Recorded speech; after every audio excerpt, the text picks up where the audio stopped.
When I was 7, my father brought home a beautiful lady who gave me a mango. That day, my mother watched me happily eating the mango while she signed her name on the divorce papers. After that, she jumped off the roof of our building. From then on, mangoes became the nightmare of my life. So on my wedding day, I told my husband, Alan Holt, if you ever want a divorce, just give me a mango. Alan pulled me into his arms. Quiet. From then on, mangoes became off limits for him too. On Christmas Eve of our 5th year of marriage, Alan's childhood sweetheart, Larissa Fenimore, left a mango on his desk at the office. The very same day, Alan announced he was cutting ties with Larissa and fired her from the company. That day, I truly believed he was the man I was meant to be with. Half a year later, I flew back from overseas, having just closed a partnership deal worth about $200 million.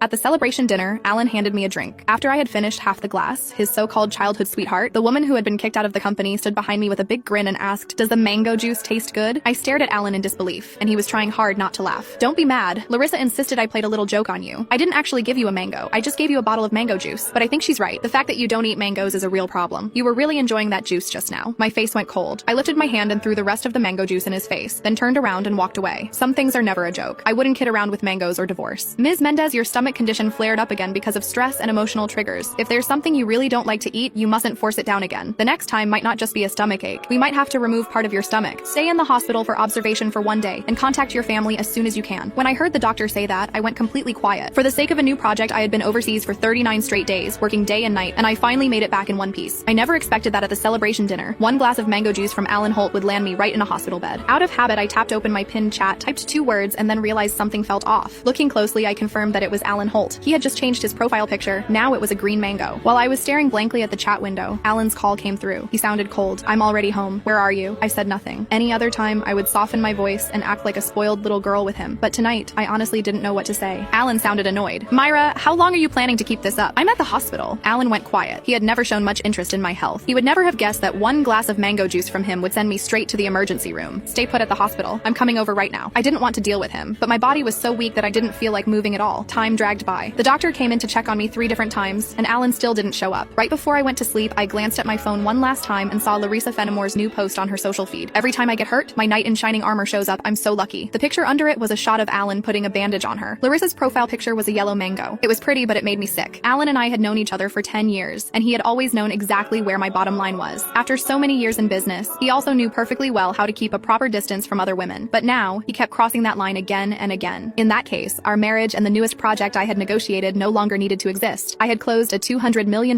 deal in West Arkan that could have changed the company's future, but at that moment, it didn't matter anymore. When I woke up the next morning, Alan hadn't sent a single message or made a single call. I wasn't even angry. After the follow-up check confirmed I was fine, I went straight home to a 5,300 square foot luxury villa that Alan and I had bought the previous year. 7 years ago, when we graduated, we squeezed into a basement room